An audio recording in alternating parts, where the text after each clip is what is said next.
네, 트렌드 라디오 오늘은 자녀나 손자, 손녀분들에게 전달해주면 좋은 내용인데요. 저축을 하는 청년들에게 최대 1,440만 원 플러스 이자 수령이 가능한 저축 정책을 지원을 한다는 겁니다. 여기서 중요한 거는 정부 지원금이 360만 원에서 1,080만 원까지 지원이 된다는 건데요. 그래서 무조건 신청하셔야 되는 굉장히 좋은 프로그램입니다. 그래서 이 부분 청년 내일 저축계좌라고 하는데 7월 18일부터 모집을 하거든요. 그래서 이 부분 설명드리도록 하겠습니다. 보건복지부 보도자료고요. 보시면은 저소득 청년을 지원한다고 나와 있는데 중요한 거는 10만 명이나 지원을 한다는 거예요. 그렇기 때문에 대상자이시면은 사실 요거 신청을 안 할 이유가 전혀 없겠죠. 그래서 가입 요건 보시는 게 중요한데요. 가입 요건 같은 경우는 이렇게 보시면 신청 당시에 만 19세에서 34세 이하이셔야 하고요. 만약에 수급자나 차상위자 같은 경우는 만 15세에서 만 39세까지 허용을 합니다. 그래서 굉장히 많은 분들이 지원을 받을 수 있다고 보시면 되고요.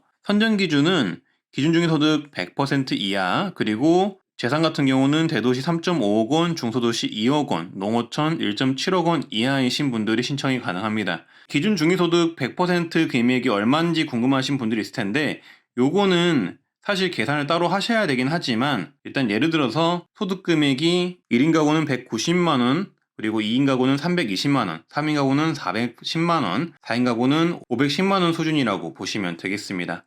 이 표를 참고해 주시면 되겠고요. 예전보다 굉장히 많은 분들이 신청이 가능하게 됐어요. 10만 명이나 지원을 해준다고 하니까 요거 무조건 하셔야 됩니다. 그리고 근로소득이 있으셔야 되는데요. 근로사업소득이 월 50만원 초과이고 200만원 이하인 청년들을 지원을 합니다. 이거 굉장히 중요하죠. 소득과 재산, 기준 범위 안에 있어야 되고 근로소득도 있어야 된다. 일하는 청년인데 약간 저소득인 청년들을 지원을 하겠다. 이 내용이고요. 수급자와 차상위 계층 같은 경우는 근로사업소득 기준을 면제로 해줍니다. 그래서 수급자인 청년 같은 경우는 무조건 지원을 한다는 거죠.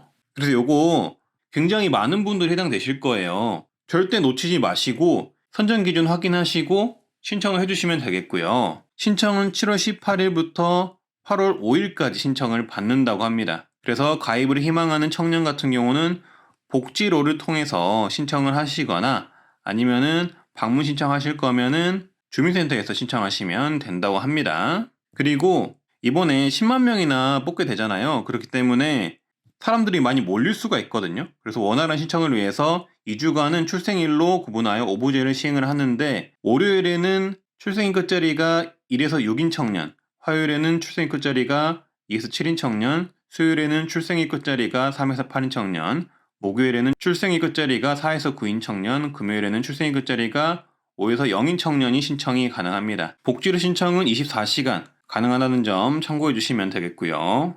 일단 일반 청년 같은 경우는 본인 적립액 월 10만원에 정부 지원금 월 10만원을 추가 적립해서 3년간 지원을 하며 만기 시에는 본인 납입액 360만원을 포함하여 총 720만원의 적립금과 예금 이자를 수령할 수 있다고 합니다. 정부 지원이 360만원이나 지원이 된다는 겁니다. 그리고 기초생활수급자 및 차상위 청년 같은 경우는 정부 지원금 월 10만원씩 3년을 적립을 하면은 3년 뒤에 총 1,440만원의 적립금과 예금 이자를 수령할 수 있다고 합니다. 그러니까 정부가 1,080만원을 지원을 해주는 거죠. 그래서 일반인 분들도 당연히 신청하셔야 되고 수급자 가정인 청년 같은 경우도 꼭 신청을 하셔야 됩니다. 그래서 아까 말씀드렸지만 이번 자산형성 지원 사업, 그러니까 청년 내일 저축계좌는 원래는 기초생활수급자 차상위 청년만을 지원하여서 대상이 한정적이었지만 이번에 청년 내일 저축계좌 도입으로 지원 대상이 대폭 확대가 되어서 10만 명을 지원을 해주기 때문에 선정 기준 확인하셔가지고 내가 될 것 같다 싶으시면은 무조건 신청해 보시고요. 그래서 이렇게 신청을 하시면은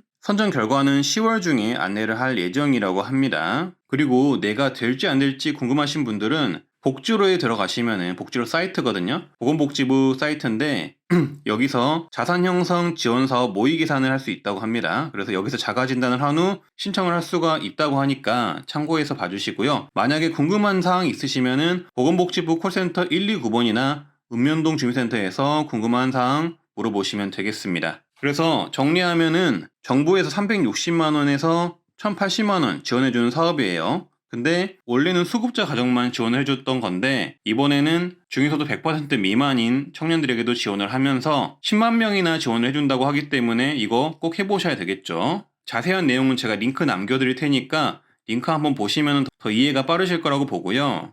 그리고 궁금하신 사항 제가 한번 말씀드릴 텐데요. 가구내 청년이 여러 명일 경우에 내일저축계좌 가입이 가능한가요? 이렇게 질문에는 모두 가입이 가능하다 이렇게 답변이 있었고요. 그리고 수급자 청년 같은 경우에는 만 34세 초과해서 39세 이하까지도 신청이 가능하다고 말씀드렸는데 근데 이 청년이 만약에 수급 자격이 확인되지 않는 경우에는 신청할 수가 없는지 궁금하실 겁니다. 이 경우에는 신청은 일단 하라고 나와 있고요. 하지만 나중에 소득조사가 들어갈 수 있기 때문에 이제 신청은 되지만 가입이 가능할지 불가능할지는 알 수가 없죠. 그리고 소득의 기준은 어떤지 궁금하실 텐데요. 일단은 근로소득 같은 경우에는 신청일 기준 전월 발생한 소득이라고 합니다. 그리고 사업자 같은 경우는 증빙서류를 첨부하셔야 되는데 사업 유형에 따라 다를 수가 있기 때문에 요거는 신청하실 때 필요한 서류 문의하셔가지고 제출하시면 되겠습니다. 네, 내용 여기까지고요. 청년들 같은 경우는 요거 놓치지 마시고 무조건 신청하시고요. 만약에 어르신들께서 보신다면은 자녀나 손주분들께 알려드리면 좋을 듯 합니다. 네, 이상 트렌드 라디오였고요. 오늘도 건강하시고 행복하시길 바라겠습니다. 감사합니다.